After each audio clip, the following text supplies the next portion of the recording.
the network for the AV industry. What are you listening to? This This is AV. This is AVNation. This is AVNation. This is a Women in AV podcast with AVNation TV, Women of Color and Diversity. Welcome, everybody. My name is Jennifer Willard with the Women in AV, and I'm so pleased to have you join us today.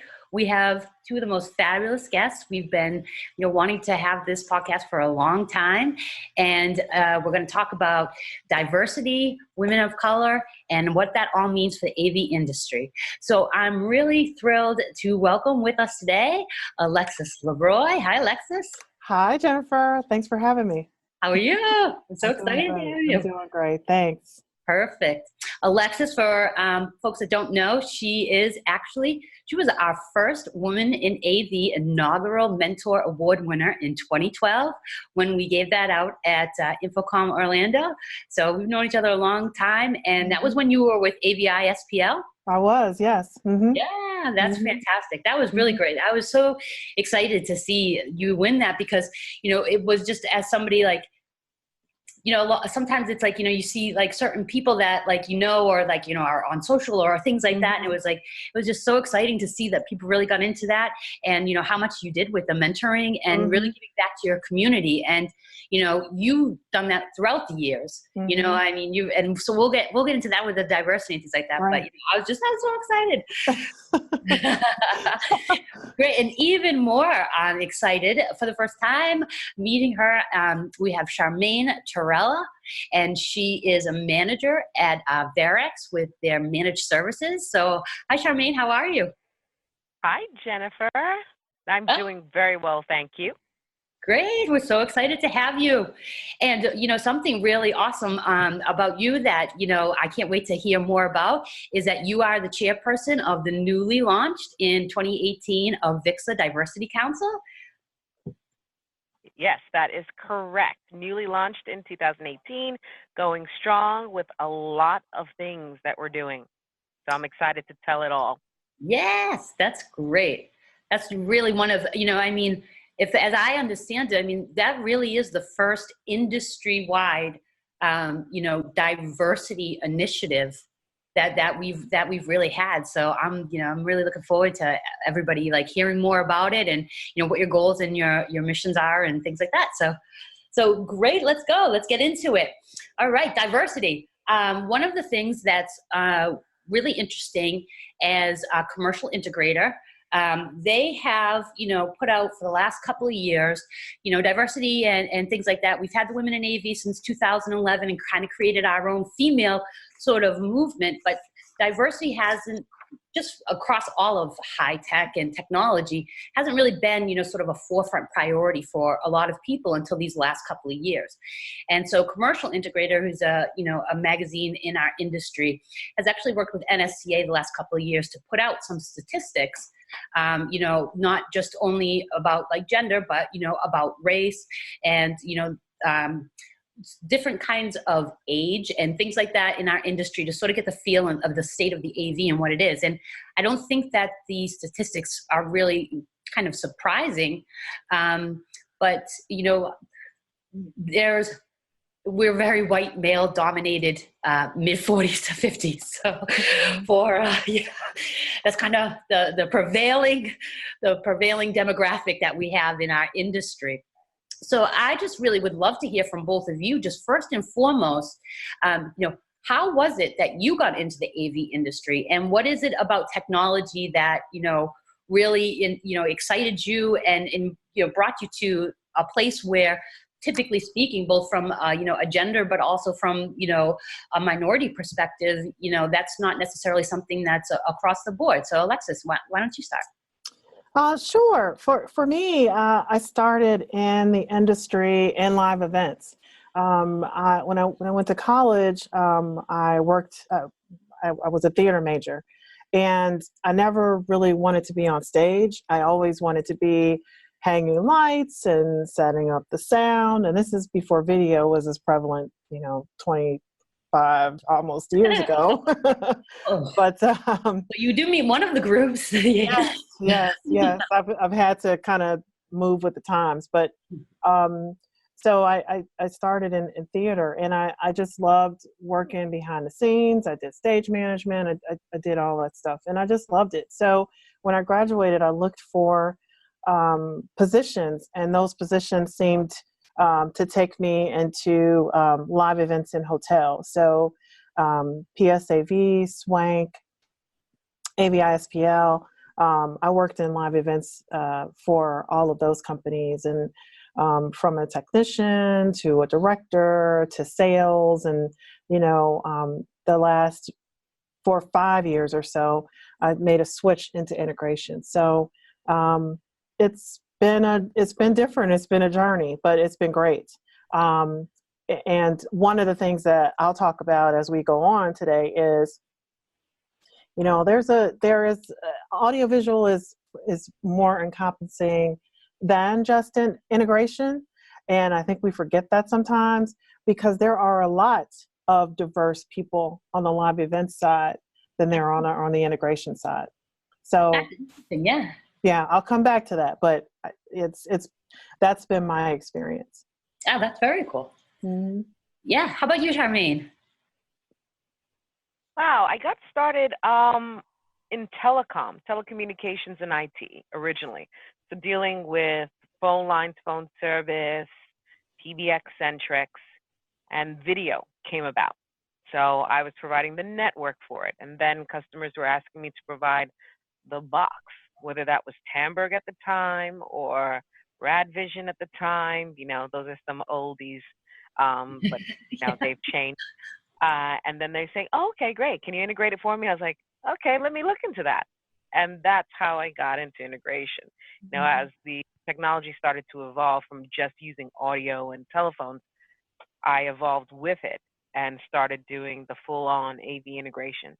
I've been doing that for a long time, I guess, technology since 1998 until now. Mm-hmm. Yeah. A long time. And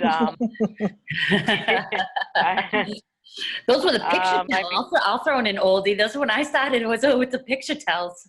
Picture tell, right, which became Polycom. So Right. yeah, so we kind of evolved with all the technologies, the change, the needs.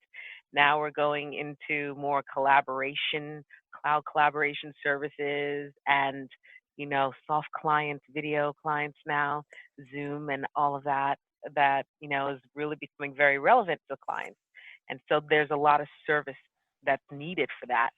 And now clients realize, yeah, we need help with service. So that's why I came on board with WAVEx to really, help with all the services that surround the AV and some IT stuff. So yeah, that's pretty much how I got into it.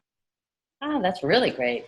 So it's really cool to hear that, as both of you have, gone forward, you've continued to evolve both yourself and embrace new technologies, but also, embrace new kinds of work. When you talked to Alexis about the live production, and now coming to systems sort of integration, and you're a systems consultant, and same thing with you, Charmaine, you are, with services, with telecom, with the audio, then you moved into sort of the video, and now, you also are with an actual integrator, that's doing that's doing that actual work. So I'm interested to I don't want to get too much off topic, but I'm interested, and maybe this can go back to, Alexis, what you were saying when you mentioned about how live production is, a more diverse. So as you've sort of evolved, what has been your experience, both from a female's perspective, but also from, being a minority in a technology industry? Sure. Well, I would say that when I started in live events, I graduated from high school, and the theater production teacher didn't want to teach the girls initially how to build flats and how to do, make the sets. And he didn't want us in the class, and we pushed him and pushed him and pushed him, and he finally caved. Somebody telling you no.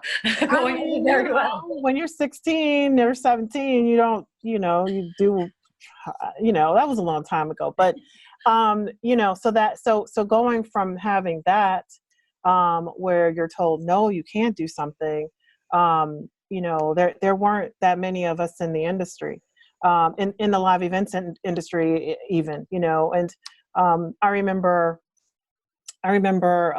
this is all old stuff, so I'm not going to go into that old story, but in live events, there started to be more and more women, at least, that were in that industry. And there were definitely more people of color in that industry. And I don't know, doing hotel AV, I think people look down on it. But if you look at some of the productions that people are putting in hotels and conference centers, convention centers, they're pretty extensive. And that requires people who know what they're doing.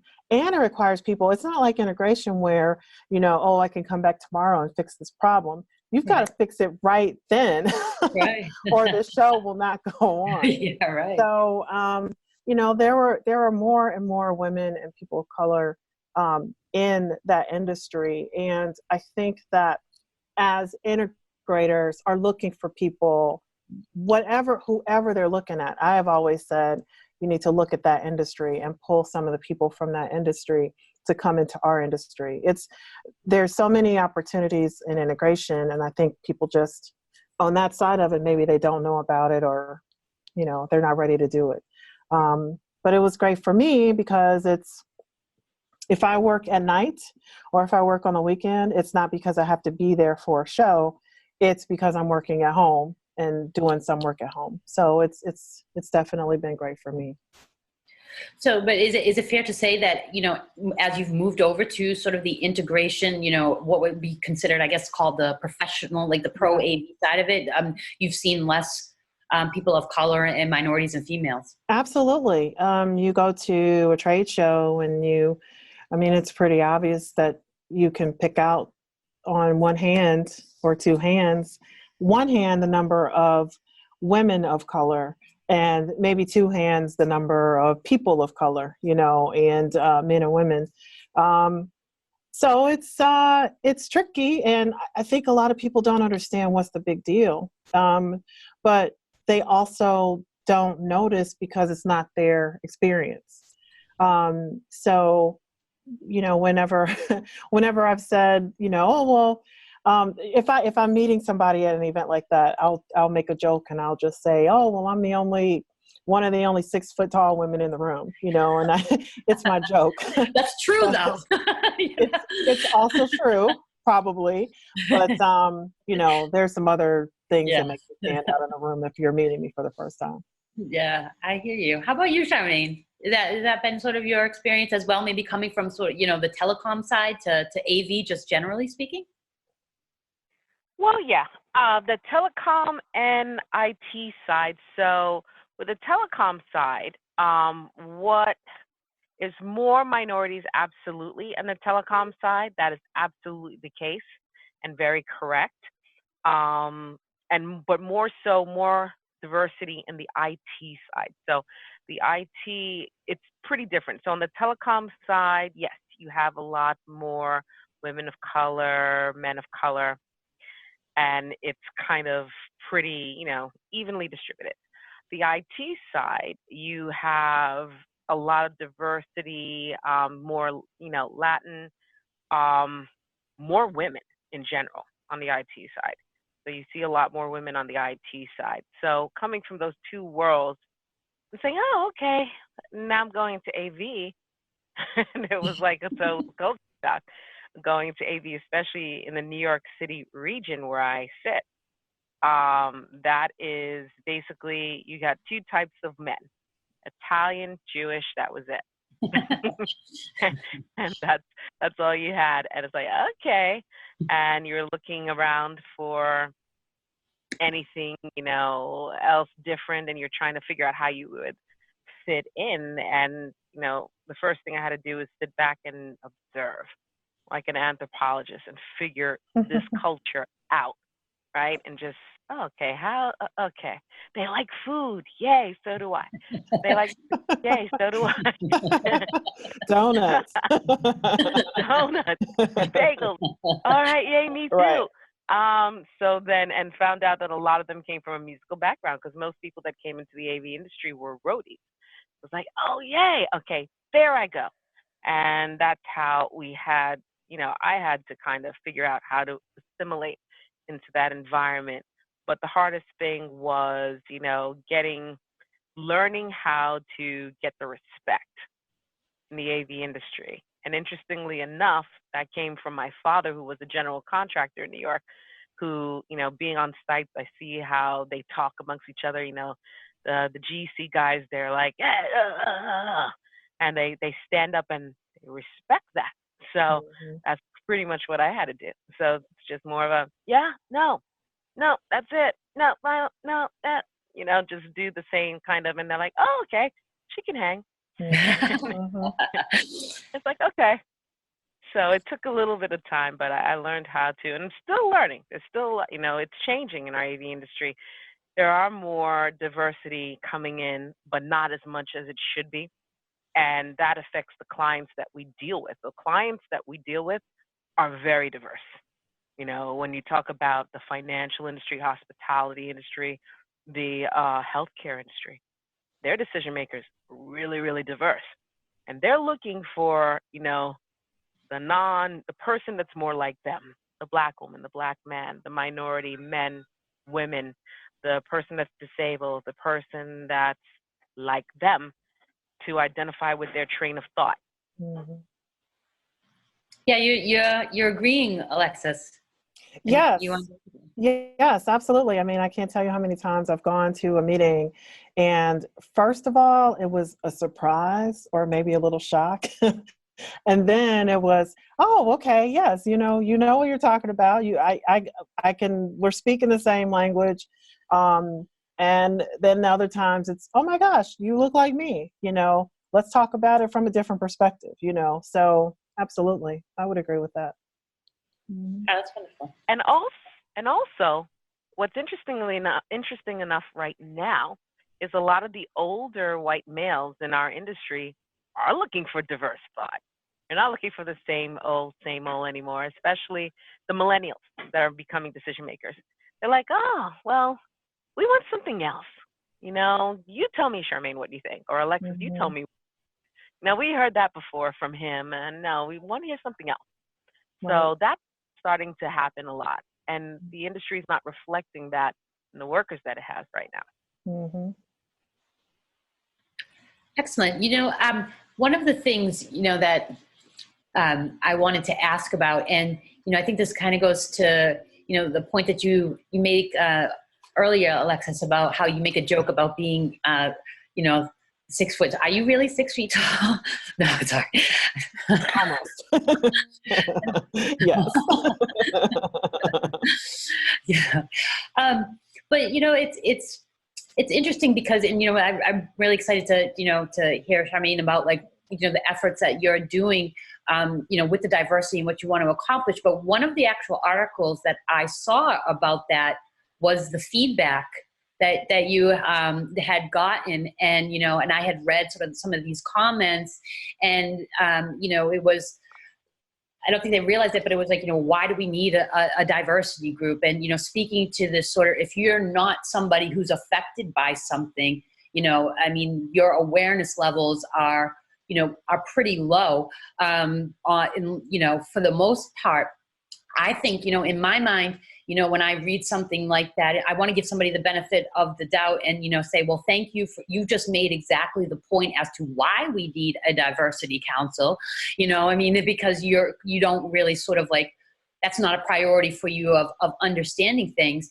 But, have you experienced that, Alexis, sort of on a personal level, maybe some resistance from people? And, I find our industry typically, and I always say it's maybe because we're service oriented, we're a lot more just on personal collegial levels, open to different people and different experiences and, welcoming. but do you experience on a person-to-person level, a lot of resistance, and or what is something that you would offer as advice to somebody that would say be in the majority, that's not in there? Like, how do we approach, if we care about something like that, you know what I mean? It's because it's like with my emails and with the things that I do, I really take a long time to try to write those because I don't want to say the wrong word and I don't want to inadvertently sort of offend. So I think that there is a large community of people out there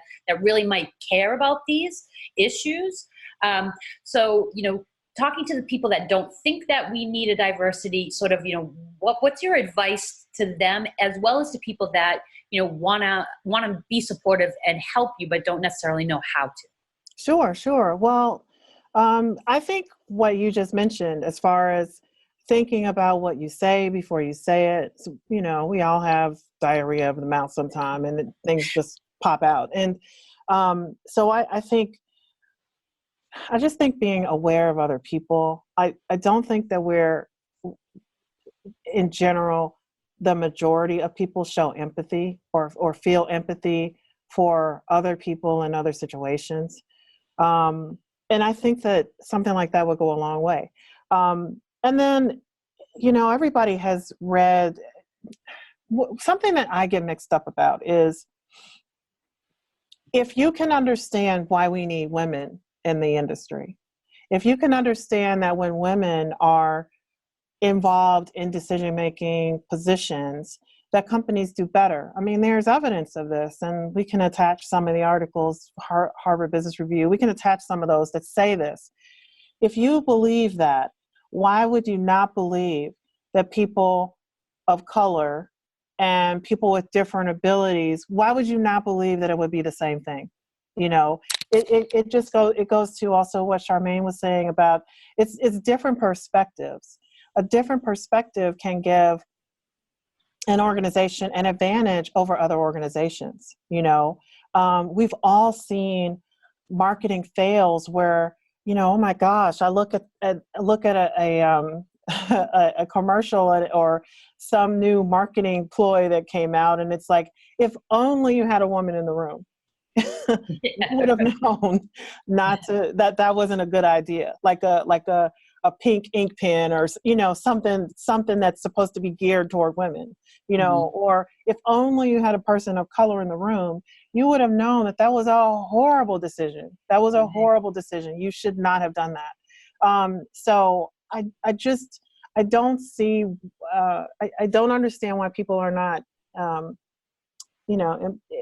don't show empathy and can't understand.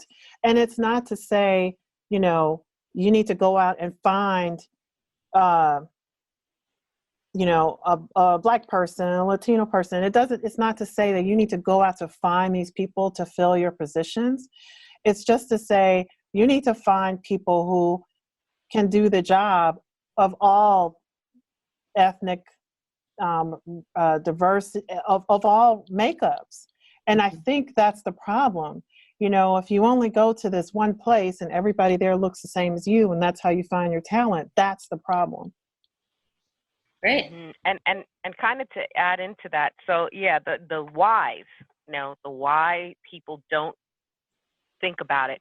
The one thing I learned about the AV industry, it's very incestuous and it's very organic. It is. So throughout the years, you do the musical chairs of switching companies and workplaces, and then you go in for calling, hey, you're here now. Hey, you're here now. Hey, With a different shirt. And here's a different shirt. And it's the same for the majority, a good part of the industry. It's a lot of the people that started it, family-owned businesses, homegrown. They've invested, their families invested in it, their friends, and they keep it within that niche. And so for them to factor someone else on the outside, someone of color, someone that's diverse, a minority, threatens that. So there's a lot of that. I see that's kind of the it's a threat because it's like, okay, they're going to take away my ability. I was doing great. I had this formula figured out with my industry and my business all these years. And here this person's coming in and they might take that away and start their own business. Well, that's competition. It does happen. But because the industry is so, mom and pop shop mainly, there's a lot of fear. So they don't like to look that way. What they don't understand is that fear is killing their business. Right.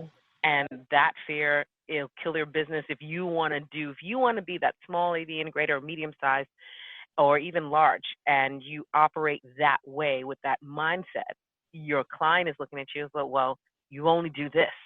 You've only done these types of rooms. You don't even do live events. You don't even do broadcast integration. You don't do security. Okay, what else you got?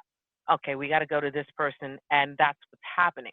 They're looking for the companies that have the diversity, the people with the diverse background. Like I said, telecom and IT, and as Alexis said, live events. Right. You have a lot of those people that are also taking on AV now, and they're diverse. Mm-hmm. So all they have to do is just reach their hands and take AV on, and it's over for a lot of these other companies if they don't reach for these diverse people with that diverse talent and knowledge. So that's kind of, I think the reason why they're not really, it's a fair thing. And you have to change, or it's going to change around you. Like Picturetel went to Polycom and Cisco bought out Tamberg. And then RadVision is somewhere, but not really there.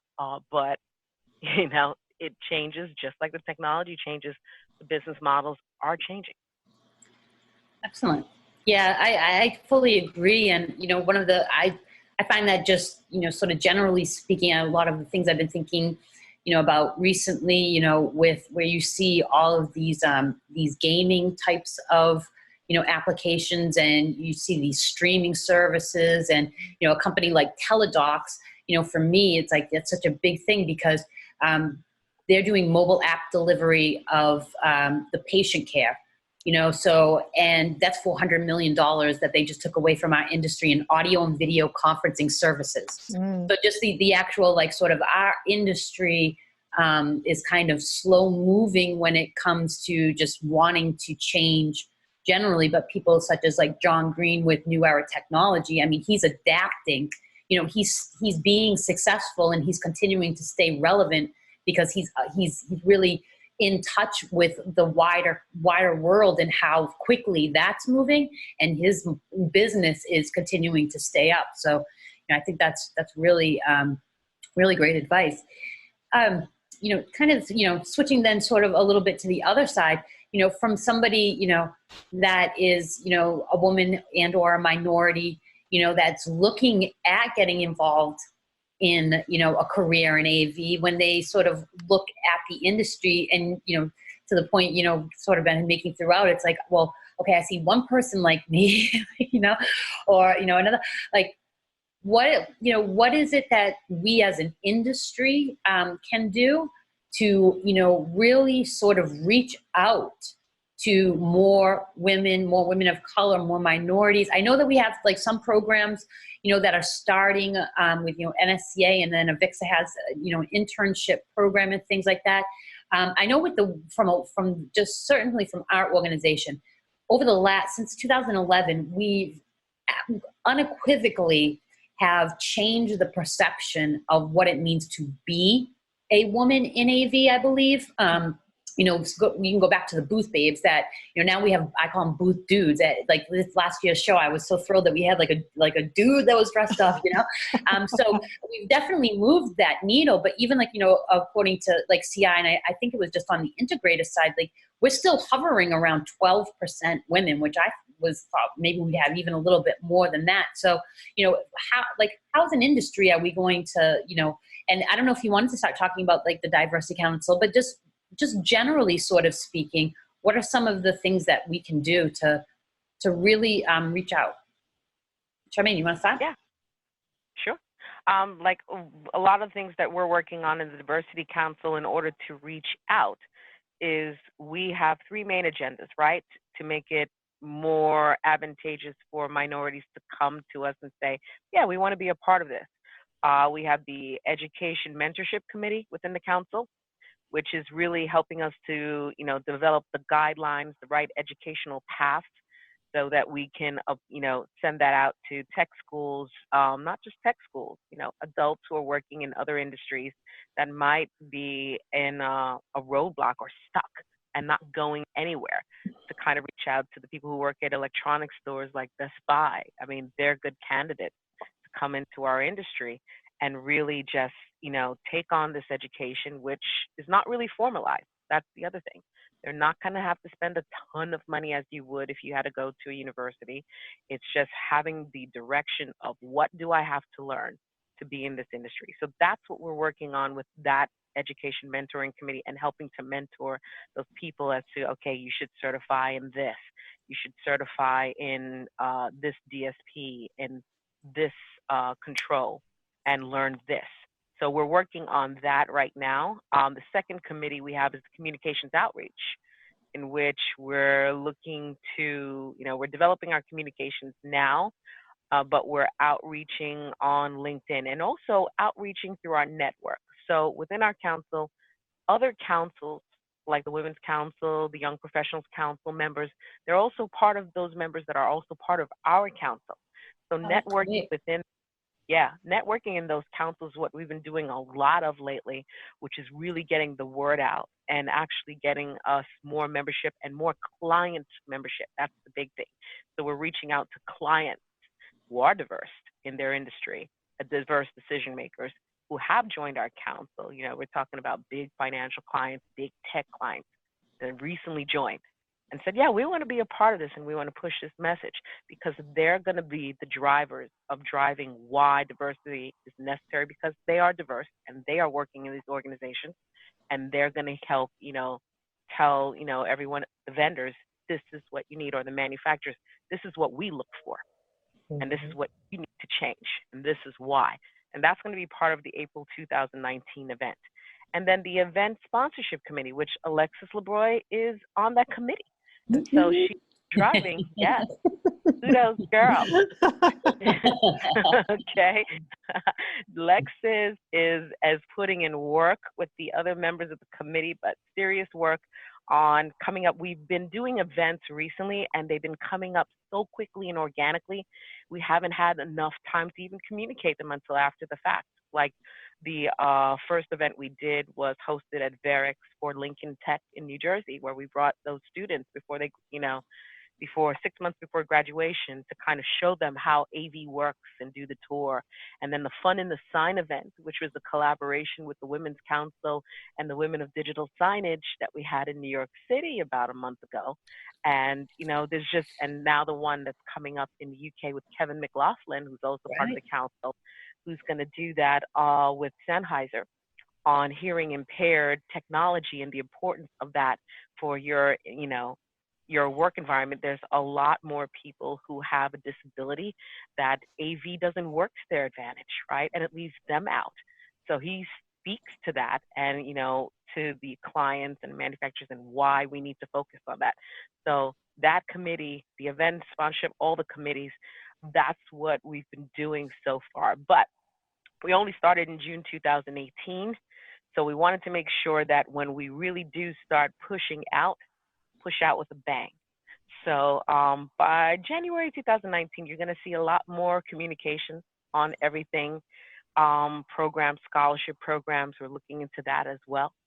So things and doing the outreach, we have over 150 members globally so far.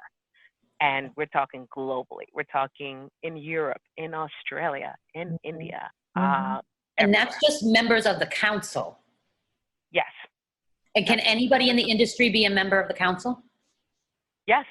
Anyone in the industry could be, even outside the industry. We have a few IT people who are not even part of AV that are part of our council, because they're interested. They work together a lot with the AV, world. IT decision makers work a lot with AV people.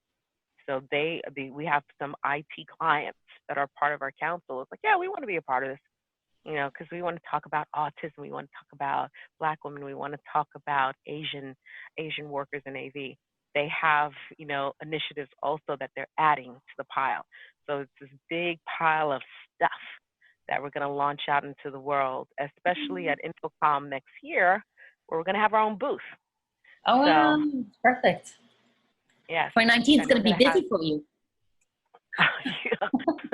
Yeah, that's why I need people like Alexis to help, because the committees within the council, the committees and everyone that's on it, they have been really putting in that time, that work, and I just thank them for it, because can't do it by yourself. You're not an island to yourself. And the way we work in the council, we work collectively.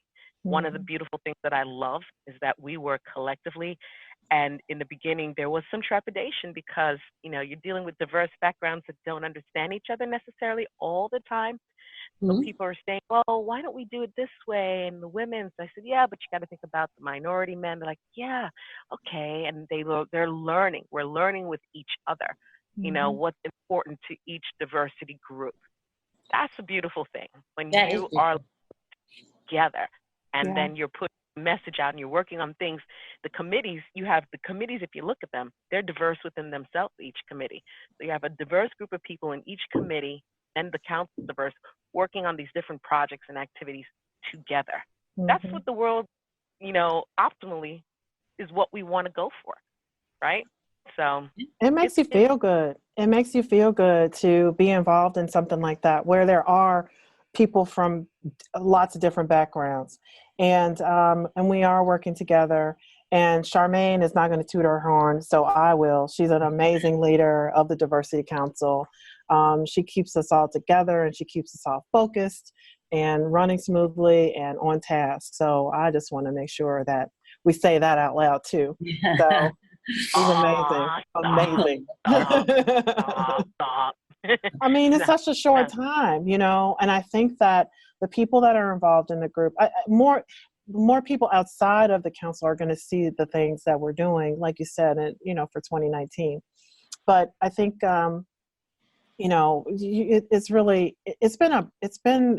it started with a bang. It really has. And everybody's motivated, everybody's excited, and we want to push things forward and just show people, just if we can get one person to have a different point of view, at the end of the day, I think that we're going in the right direction. One is going to build into 2, 3, 10, so we're going to get there. Perfect. So, I mean, that's amazing. And yes, I can't even imagine the effort to bring so many different, perspectives, opinions, and, find a way to come to a better conclusion and outcome. I mean, that's amazing. And, I really look forward to seeing the progression within it. It sounds to me as if you guys are hopeful, you're both hopeful about, and I find this a lot, sort of like when it comes to the women's thing, again, it's we want to try to, we haven't gotten as far as we wanted to get, but we really let's celebrate the accomplishments that we do have and build from them. So, going into, 2019, Alexis, can you tell us what is it that's most exciting for you about looking at our industry? Is it that people are really jumping on board? Because again, it's I saw that Commercial Integrator has somewhat covered the Diversity Council for you, but I haven't necessarily seen, it doesn't seem like I personally just, and because those types of things are priorities for me, it's I would have thought that everybody sort of would have, really wanted to make sure that this was out there. And that might have been, strategic on your part to actually not sort of, push it out until you were ready. But, what are some of the things that you're really excited about? And then what are some of the advice and tips that you can give for people who still might, not really be on board about wanting to be, how can you give them a try? Well, I would say that pay attention to the upcoming events. We'll have events on our own, and we'll have events that are joint with some of the other councils to attract some people to the organization, to attract people to the council, and just see what we're doing. For me, the volunteering, that part is really rewarding to me. I may have a crappy month, but I went to a great event and I met some new people. So next month's going to be better. You know, so the volunteering is really rewarding to me. And I think that if there are people who want to have a better connection to our industry, who want to practice their leadership skills, who want to be involved in an organization, in a group that's supportive, and we have a common goal, and we'll keep working until we reach that goal. Then I think the Diversity Council will be a great fit for them.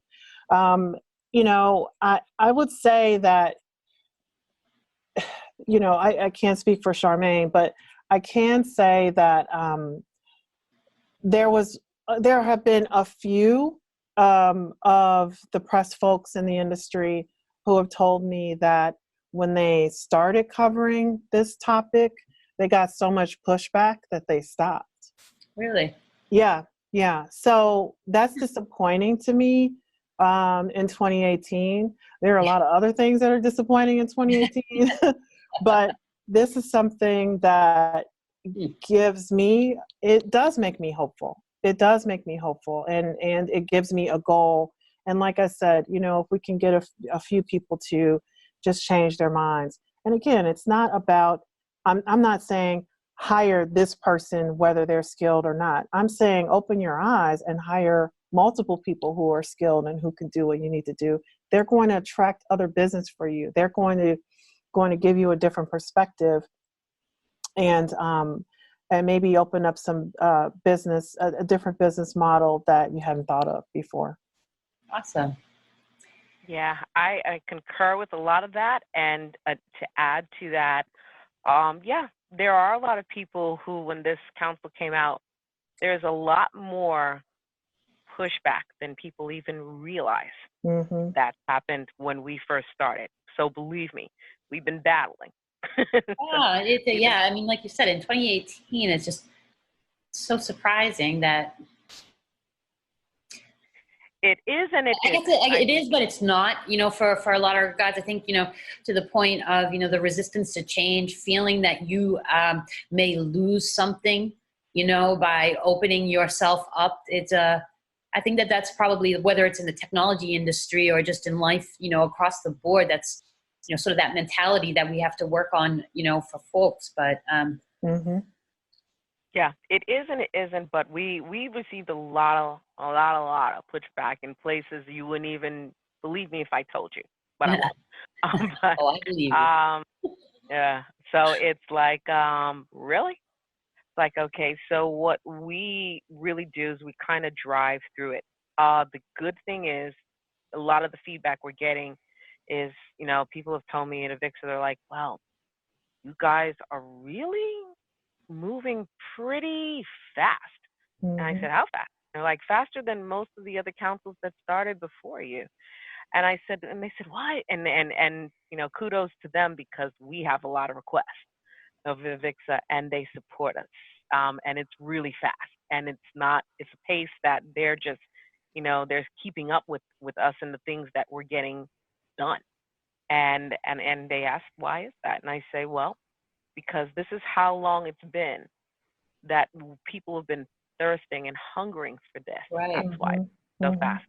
People who are part of the council are like, oh, finally, it's here. Okay, we've been waiting long enough. We can't hold back. And they're just, now it's unleashed. That energy has been held back for such a long time. Like, finally, this is, a lot of people, this made me want to stay in AV, because a lot of people were going to leave or have left. And, I was one of those people that I looked and said, should I go back to IT? This is like constant battle. Why? And so when asked to do this, it was like, okay, I can do this. This is a reason, as Alexa said before, you have an event, you do a project, you work on it, and it totally reinvigorates everything in your entire perspective as to why you're still in this industry. And at a time when the AV industry is losing a lot of talent, this council is going to help keep that talent. And if they listen to us and heed our message and try to learn about it, We'll help them get talent they didn't expect that would benefit them. So that's what it's going to do. You know, something that surprised me, Charmaine, and I don't know if this was your experience, but I've had some of the older white men who have been in the industry for a long time. They're the ones they have been super excited about this council. So, you know, that has excited me too, that they see, you know, they've come up to me and said, oh, well, I don't know what we can do, you know, differently, or what do you think, you know? And so we have a whole conversation about it. So I try to keep those conversations in my mind versus the conversations of the naysayers who don't, they're just, you know, they're just a little bit closed off. They just don't see it. It might be that way in other areas of their lives as well. It might be. I mean, you know, you never know. But for keep those wins. Make those wins. Yeah, because there are amazing people. Go ahead. Mm-hmm. For me, the positive feedback I get is actually from the millennials. Mm. The millennials are the ones that are really, yeah, that's right, man. Yeah, let's go. The millennials are the ones that are keeping those conversations. Yeah, we want to hear that, of course. It's not a thought to them. It's like, yeah, sure. Yeah, absolutely. Why not? You know, because for them, they grew up, I guess, in their generation, they're used to diversity. They grew up with it. That's part of their life. So for them, it's like, yeah, like, duh, you know, come on, you know. So it's the millennials that I've been getting a lot of the positive feedbacks. Then we have a good amount of millennials on our council also of the white persuasion. They're like, yeah, let's go. Mm-hmm. So they have been really a big driving force, and they're really gung-ho too. They're like, yeah, okay, let's do it. Yeah, okay, I'm with you. Right. And that's really huge, very huge. Well, they're used to being poo-pooed too by the older folks in our industry. So, you know. You have that in common. Yeah. It's a common ground. I mean, it sucks, but it's a common ground. And find them. whatever works. Yeah. Mm-hmm. Perfect. Well, ladies, I mean, you know, I just can't thank you enough. Your leadership, you know, in all of these areas. And, you know, if there's one thing, you know, for me that it's like, you know, when people see other people like themselves who are successful, who are driving change, who are not, you know, accepting the things that other people have, that in and of itself is just amazingly encouraging. And, you know, award winners, you know, we have here award winners, you know, you both have continue to grow your careers, you know, give back to your communities and help other people. You know, I just want to personally take the time to say thank you so much, you know, I mean, from everybody, because it makes such a difference in how much pride as an industry we can take when we have, you know, women and minorities like yourself that, you know, are just really showing what it's like to be the best person that we can be, and that we have, you know, together, collectively, all of us are really just like, you know, the place that people want to, you know, come. So I just wanted to thank you guys both, you know, for your insights, you know, for what you're doing and, you know, your plans for 2019. I mean, Charmaine, like people like you mentioned, you know, Kevin McLaughlin is, you know, a perfect example of just somebody who, you know, is just an incredible person for anybody in our industry to know. And he's got the event coming up on March 7th that's going to start it out of the UK. You have yours in New York City in April 2019. And then, of course, it's going to be at the show. This is for the Diversity Council. Like, what's the best way for people that want to get involved, that want to join you to, you know, reach out and be part of it? Easy. Go to Avixa Diversity Council website, and it'll say get signed up, get started. Click on that button and sign up for a council. That simple. That's the easiest way. If not, harass me on LinkedIn.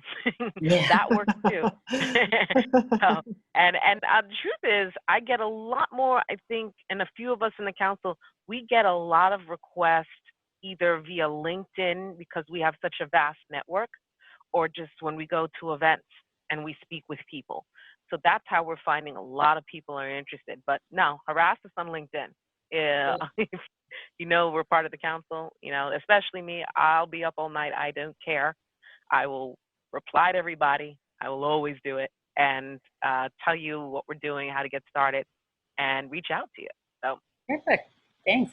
And then Alexis, one of the things that, we cannot fail to mention, you have your DC AVIXA Women's Council that you also lead in your spare time.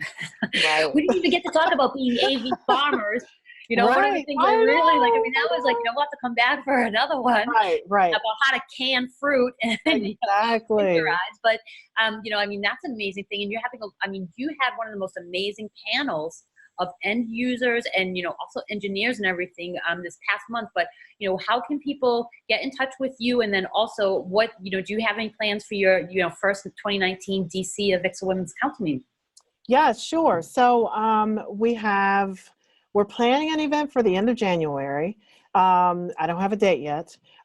We're also planning an event for the middle of April. I do have a date for that yet, but I don't want to give it out. But it's end of January, end of April. And we're working on those. And so I'll send out some save the dates as soon as we get some more details. But we have some exciting things coming up for that. And so it's been cool having the events here in the DC area and all over everywhere. I know we've the panel in the beginning of last month. It was amazing, and everybody in the room just was. They just said, one of the ladies that left the event, she said, oh my God, I feel like I could fly after being in this room. Oh, that's awesome. And I said, that is the best. That's why I do what I do. That is why we do this. Yeah. So it just, if it picks her up for don't let me start singing I Believe I Can Fly, because I'm going to do it. Yeah. It made me feel so good. So it's great to be involved in that too. Mm-hmm. Perfect. Well, thank you, ladies. Thank you so much for taking your time and sharing your insights and expertise, and, keep up your amazing work. I'm looking forward to seeing everything that you guys are going to do in 2019 and, beyond, and making the difference, for so many people. So thank you so much, and, have a wonderful, happy holiday. Thanks, Jennifer. You do the same. Thanks so much for having us. Yeah. And I hope to meet you soon in person. I don't know. If you're coming around my area, but let me know when you do. Yeah, perfect. Absolutely. I'm so thrilled to have at least met you finally, Charmaine, and, really just amazing work on, whatever we can do to support you. We're certainly here. Thank you. Thank you so much, ladies, for joining us. And, we're really excited for you and all the things that you have coming up in 2019. And, thanks for everybody for tuning in. We wanted to wish you a very happy holiday, from the women in AV. And you can check this out and other AVNation TV podcasts, news, and blogs on www.avnation.tv, and we'll look forward to seeing you in 2019 with some more fantastic news and updates. Take care.